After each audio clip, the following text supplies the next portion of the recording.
spineless or some shit like that. I'm like, man, this dude is he's still bitter about his fucking God of War shit, I guess.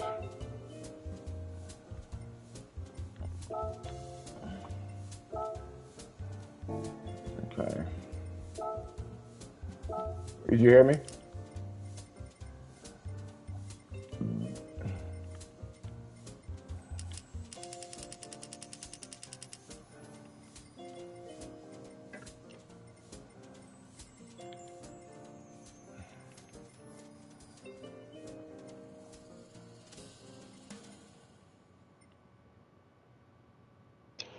All right.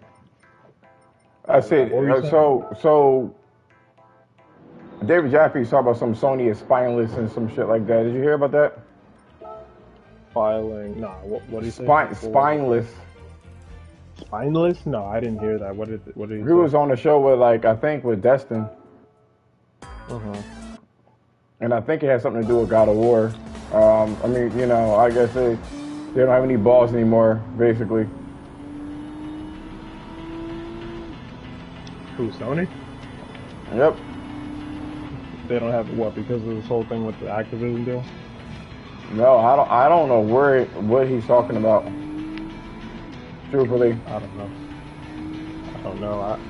It's out of context for me, so I don't really know what. I didn't hear about it. I'll look it up. I'm pretty sure some people, you know, quoted it and stuff on Twitter.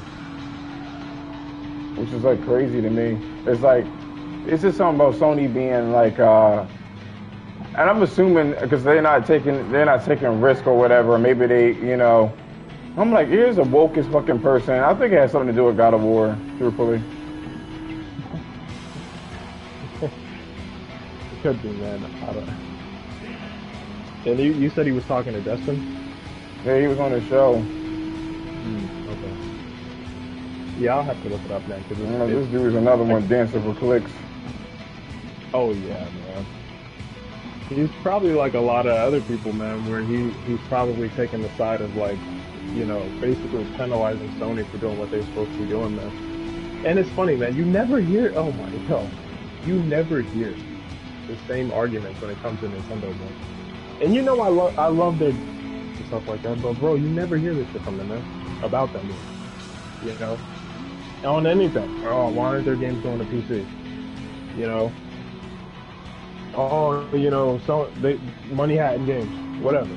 You know what I'm saying? Like Nintendo. I said that before. Yeah, Monster Hunter was money at it. Yeah, Monster Hunter. They had what's that game called? As a matter of fact, Octopath Traveler was another one. Freaking Daemon X Machina. Like all those games, like they were Square Enix games that Nintendo paid for. You know what I mean? And it came to different platforms eventually, but Square Enix was like, yo, we're going to continue to do deals with Sony. I was like, ooh, spicy. Yo, some people are speculating that they might be purchasing them. I don't know how true it is. I'm gonna take that with a grain of salt. Yeah, well, I said I wanted them to purchase Square Enix for the Japanese portion. I would love that. I'm not gonna lie to you, bro. If they did that, I would love that, man. Even if they kept it third party, like, okay. Somebody was like, yo, they're gonna take the sell from Nintendo. I'm like, I don't think that they'll make that shit third party. I mean, the first party. Yeah.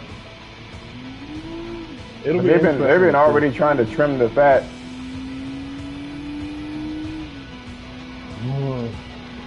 That's one thing. That's one big criticism that I think Sony needs, man.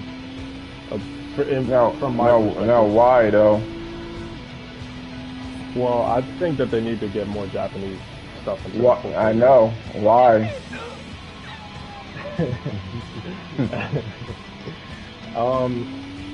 Well, I think there's two sides of it, man. Because I don't think that the Japanese games sell that well, right? But I do think that it will go a long way in like uplifting the optics of the brand. You know what I mean? You know I don't Which believe that, right? I mean, some of these games that have been coming out recently, man, have been some pretty big, like in the media games that are Japanese, man. You know, Like what? well, games like Elden Ring, Ooh. you know, games like the Resident Evil remakes, games like, you know, Yeah. Hi-Fi Rush, which, you know, I mean, I don't, So tell me, you think Elden Ring Part 2 is going to sell as much? I doubt it. I mean, I think there was a lightning in the bottle. It's possibly, but nonetheless, you know, it's been a pretty successful, you know what I'm saying? To me, success is measured if you can replicate that bitch again. Then you know you have this sauce. I think that's a part of the portfolio that they're missing, man. I think you just want more Japanese games. I do. I'm not gonna lie, I do. Hell yeah. You goddamn right I do. But why do you like it though? Is my question. That's what I'm trying to get out of there. Like a portfolio. I'm just curious. Why do I? What, like Japanese games? Mm-hmm. I don't know. The flair, how I find them more fun personally. So what? The style, the flair. Oh, style. Okay. I find them to be more fun and entertaining a lot of times, and cool. Just in general, just cool. They have a lot of cool characters, and I think a lot of the characters, man, are. It's funny because they do kind of follow a lot of the archetypes that you talk about. But it's interesting because I think a lot of those characters end up being a lot more relatable than some of these other characters that you hear about. You know. And I think a lot of them are a lot more like nuanced than you know people want to give them credit for. And a lot of times they end up being like really cool, man. I don't know, man. They just got that Japanese flair, bro. That anime type shit. I like it a lot, man. I always have, and, you know, ever since I was little. And it's funny. It's not even. It's like when I was little, I never really thought of it as Japanese. As a matter of fact, I never thought of it as it being Japanese. As a matter of fact, dude, I didn't even know. Like some of my favorite games, like Legend of Dragoon, I did not even know that it was a Japanese game at the time. I didn't know things like Sonic were Japanese and Mario. I didn't know none of that shit was Japanese, bro. I just, when I saw it, it looked cool and it looked fun. And the characters were always like entertaining and, you know what I'm saying? It wasn't until years later that I was like, wait, hold up. I was like, let me Google this really quick. Is Sonic Japanese? And then it was, you know, Mario was Japanese and, you know, Legend of Dragoon, Japan Studio, like all that shit, bro. I just always liked the way that they did their shit, man. You don't find their archetypes to be like repetitive? Yeah, it depends. I'm gonna say it depends because I would say on a general basis, yeah, for sure. I'm not talking about the nuanced portions. I'm just talking about in general. Yeah. That's why I don't watch a lot of new anime. Because I think a lot of the new stuff, man, is kind of like, I think it's lost its identity, man, or not really lost its identity. It's kind of created its own identity that I don't really like. You know, see, like back in the day, right? Anime, and you know, like a lot of these like Japanese works and stuff like that, man. A lot of that stuff was replicated from real life. You know what I mean? Because I remember when anime was like, when it was up and coming back in like the, I think it was like the 50s or something like that, was when it was like, when it started. I gotta look up the actual date. It was off the coattails of like war. You know what I'm saying? So a lot of these creators, man, they were creating a lot of these, like Hayao Miyazaki, man, the guy who founded Studio Ghibli, man. A lot of his, if you go back and look at him, a lot of his movies were based off of like war and some kind of like, you know, A lot of Japanese stuff always has some sort of atomic bomb. Yeah. Princess Mononoke, freaking Castle in the Sky, or the Sword and Castle, I forgot what it was called. You know, like a lot of them, man, they were all spirited away. A lot of them were like rooted in like some kind of reality, you know, war, whatever the case, right? Or some kind of like Japanese tradition. You know what I mean? And it grew popular. You know, a lot of people love that stuff, man. And then what happened was you started getting a lot of these younger creators, right? Where they created their content based off of the content that was already available. You know? So it wasn't based off of real life, it was based off of, you know, like say someone like Hayao Miyazaki's work, which had already been established at that point. So the art style started to change, and you know, you started to see some of these quirks and archetypes start showing up. You know, stuff like Astro Boy, and you know, what's that thing called? Evangelion. You know what I'm saying? Like all those old ones. And then you started getting the stuff back in the 90s, man. Naruto was a big one. Freaking stuff like that detective show. Dragon Ball was a huge one back in the 80s. You know what I mean? Pokemon was Pokemon still to this freaking day. You know what I'm saying? It's definitely one of the biggest. I don't want to say it's the biggest, but it's like really up there. You know. But you see a lot of these content creators now, man. They've created their content based off of all that stuff. You know, and through the years, like, they've kind of like settled in on a lot of these same archetypes and characters. So a lot of it, I don't fuck with it like that. Not the new shit. Unless, like I said, it's something kind of like more nuanced.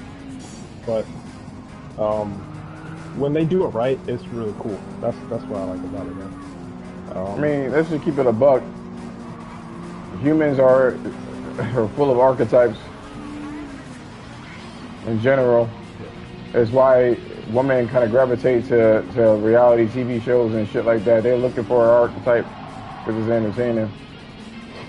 That's why you always get that funny black guy in a lot of movies. The point is, it's done everywhere. It's hard to say which one is cool, which one isn't, because they all do it. Going against the grain definitely is a problem, because humans like to compartmentalize things. This is why you do something and then people start laughing out of instinct, because they just, you know, they've been programmed to laugh at certain spots.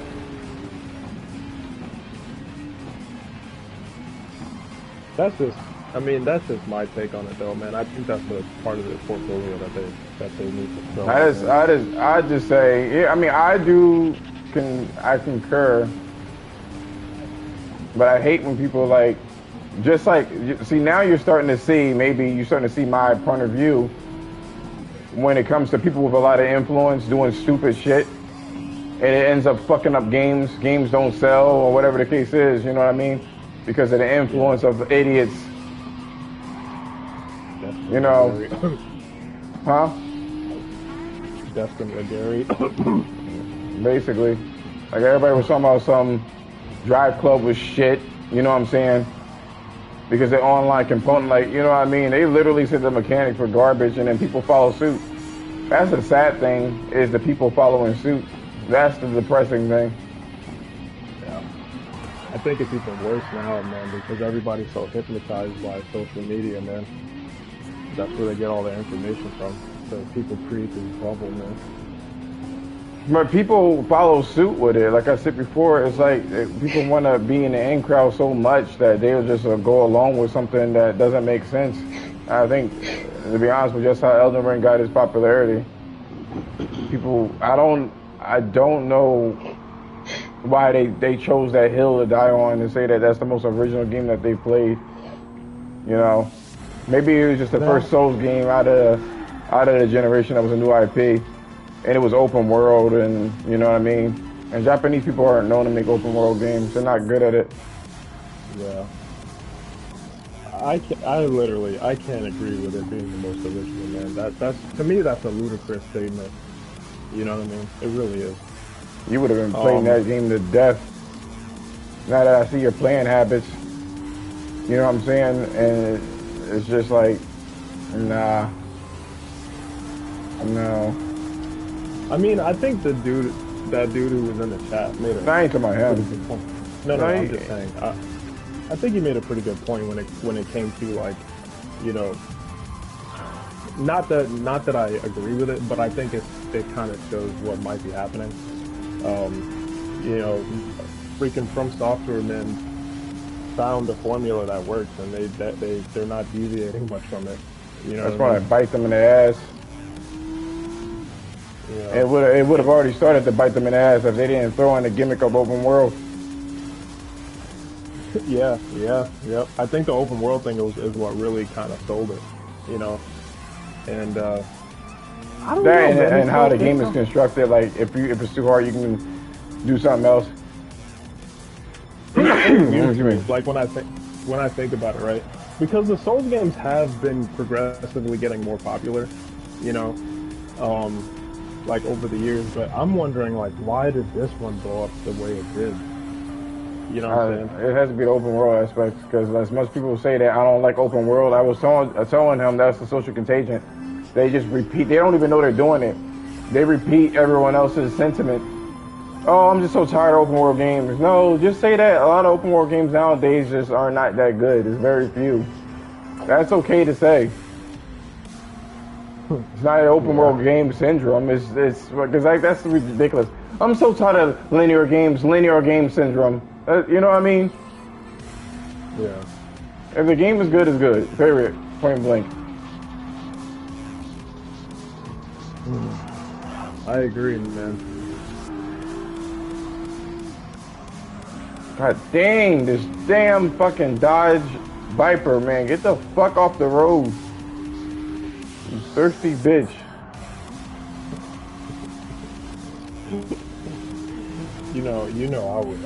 I would scream if Huh? happy. I would, I would, I would, I would be clapping like a seal, like if they acquired Square Enix. I know you would. But the problem is that Square Enix is westernized. People suspect that this is the last like real traditional game that they got, especially with the new leadership, which I personally think is doom and gloom. They're going to move their way into crypto or whatever, and that's going to be what it is. Yeah, I was Fine, thinking the whatever. same thing. But I mean, they're going to make crypto games, okay? I was actually thinking about that a little bit. Sony might be diving into that as well, which could be part of the reason why, you know, there's a possibility that they might consider buying them, you know, because of this whole metaverse thing. But yeah, I mean, Square like Capcom, man, has kind of like been very like westernized with the games and stuff. I think it's a nice blend so far. I mean, Forspoken really was um, a terrible blend. I that think that's. one, yeah. God damn it! I mean, you know, I like the game, Dodge. but you know, it is what it is. The freaking Luminous production studio, man. I don't know, man. I just don't think that they. I want to be honest with you, man. I just don't think that they were a good team. I mean, just keep it a buck, you know, because at the time I didn't realize that Final Fantasy 15 wasn't as good as I thought it was, like in my head. You know what I mean? But Final Fantasy 15 really wasn't that great of a game. You know, at least not a Final Fantasy game. In all honesty, I don't even think it was like a really great open world game either. You know, it wasn't bad. Like I don't think it was a bad open world game, but you know, it definitely. I don't know. I just I don't think that the Luminous Productions team, man, were like the pinnacle of what you know a good development studio would look like. You know what I mean?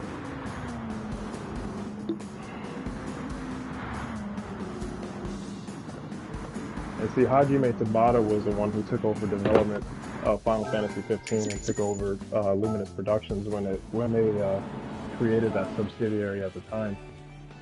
You know, and he pretty much fucked up the game. So, I mean, let's just keep it a buck. I don't give a fuck what anybody says at this point, man. You know, it wasn't a good Final Fantasy game. You know, and the original vision for the game is completely different from what it's just gone. You know, it's not there anymore. Yeah, it was compromised hardcore. And I think that same type of energy kind of spilled over into Forspoken. Is what it is. Hey man, gotta do better. Do better. Somebody got mad at me about Ratchet and Clank. What do you mean you gotta do better? You try to say it's a bad game? When did I say this? I always say that. When did that? What part of that statement did I say that was a bad game? I mean, you're just saying you gotta do better. Yeah, they do. Where they gotta no, and I made a vague statement actually. I was like, if a game is good, typically it's going to sell well. Because the sales came out for Ratchet and Clank, it doesn't sound like, it did that well. To be fair, I agree to a degree. You know what I mean? That the game could have been better. I also think that it was just a bad timing. You know what I'm saying? They compromised our whole vision of that franchise. Like I said, it was like the vibe of that game was very Futurama. I think it would have done better, if people were able to get more hands on the PS5, man. Because when the game came out, it was only like 9 million consoles or 10 million consoles at the time, which a lot of Sony's games do. Then heard Spider-Man. Well, Spider-Man was cross generation though. That's the thing. Huh? A lot of Spider-Man was cross generation. That's true. I know a lot of people played it on the PS5 that had a PS5, but it was still cross gen. You know what I'm saying?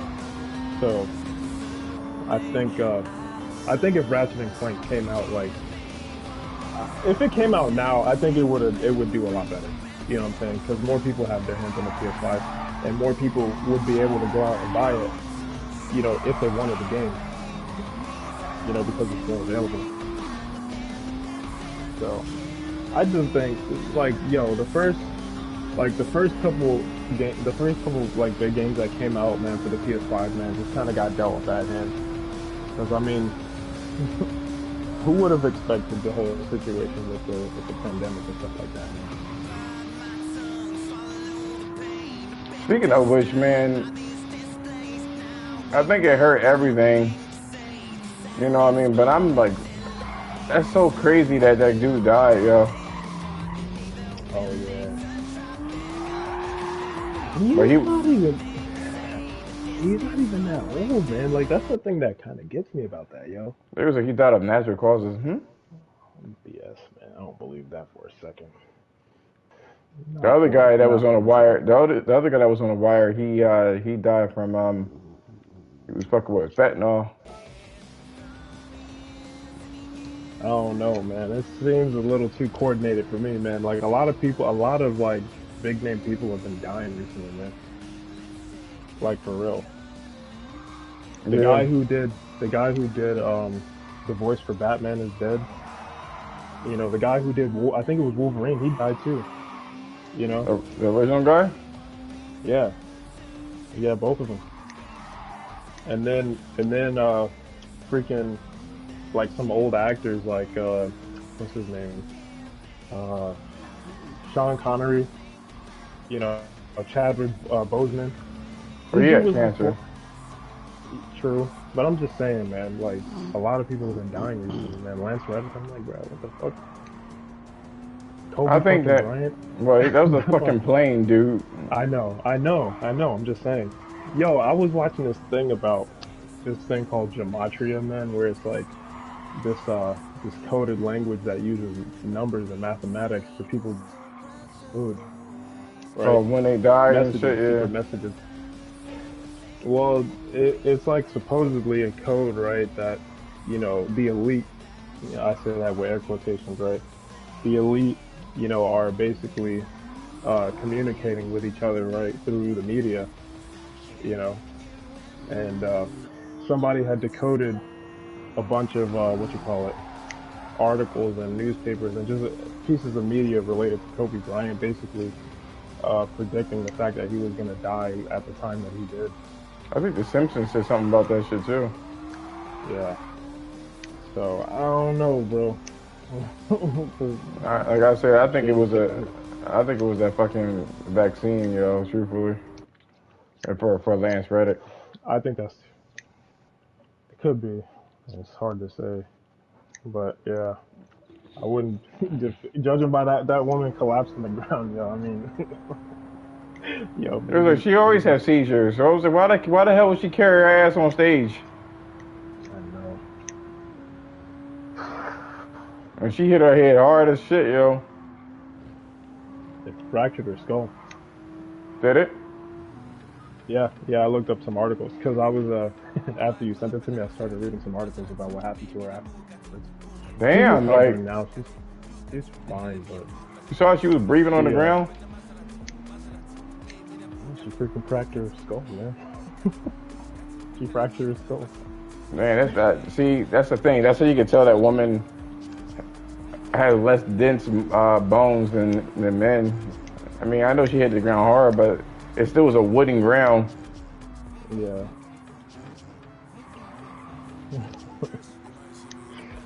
I kind of feel bad for laughing at it though, man, because she was the coincidence, man. Yo, I got double vax, I got my rabies shot. I'm the con. I forgot what she said, man.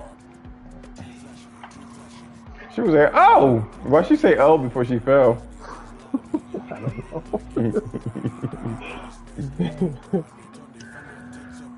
Oh man. I've been meaning to ask you, man. When you were in that space with Beast of Truth, man, what were you guys talking about? He was as nice as ever. We were just talking about reminiscing, like how he played PS2 games back in the day. You know, and he loved them. And he just basically was reminiscing. And everybody was like, yo, that didn't even sound like him. Get the fuck on the road. So you guys didn't butt heads on anything? Not at all. No? The video is still up somewhere. That's interesting. He was trying to rebrand himself.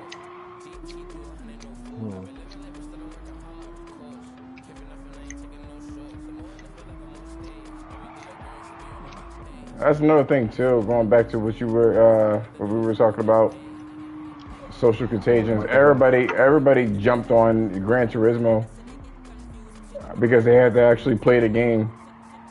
They get cars. And then everybody followed suit and review bombed it. People didn't even have the fucking game. Yeah, it seems like a lot of people have been doing that crap lately, man. You know, like they'll a whole bunch of people will review bomb the games and then talk about how low the user score is, man. You know, and I'm like, dude, like that was you guys. Like, what the fuck are you talking about? Like, if you look at their profiles, they rate like almost all of Sony's games like zeros, and all of Microsoft's, even the shitty ones. Bleeding Edge and all of them, like, oh yeah, this was so fun. I had so much fun playing this. I give it a solid 8.59 out of 10. I agree with Taz too about fucking God of War, yo. I think he was a little bit too hard on it, but I get his sentiment. Yeah, I do to a degree, man. You know, I love the game personally. I really did enjoy it, but I didn't like the pacing for the game. You know, not at all. It wasn't nearly as good, in my opinion, to 2018. And you know my whole thing about the emotional availability and all this type of stuff, man. I mean, it's like, how far are you guys gonna take this, man? Like, come on.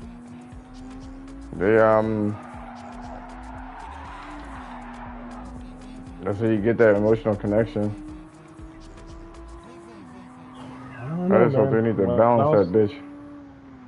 They do. I'm like, ultimately, it doesn't sell as much as you want it to sell anyway. I just want to shake it up a little bit, try something different. I'm surprised you ain't playing fucking what do you call it? What, what God of War? No. Call of War? What, Legend of Dragoon? Mhm. I was, man, but you guys were having that conversation when I was playing it. I couldn't focus, man. I was listening to you guys earlier But today. yeah,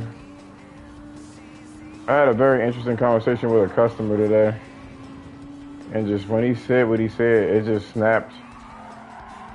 Like I said, you can always learn something from somebody.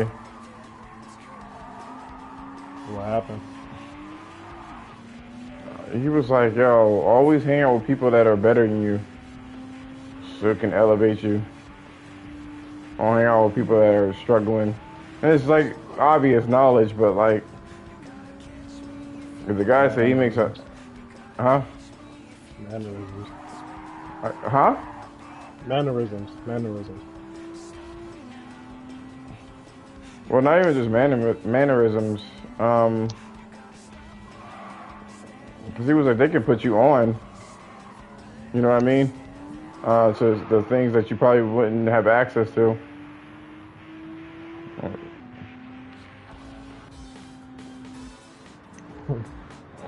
You know the thing about hanging out with people who are better than you? Right. It always makes you feel like shit. I mean, that's something you gotta get over. Well, it's true. But I remember I was listening to someone a while back, and they mentioned that the I think they call it the 3-3-3 rule, right? Where 30% of the time you you hang out with people who are like quote unquote like below your below your current status or your current level, right? To make yourself feel better about yourself. It's a The bad, other 30%, ah, it's a bad thing to do. and the other 30%, right, is people who are like close to your level, you know, bounce ideas off of each other, whatever, right? That kind of stuff. Collaborate. And then the other 30% is people who are better than you, you know, um, the people that make you feel like a fucking retard, you know, because they're just, they're just on a higher, level than what you are currently.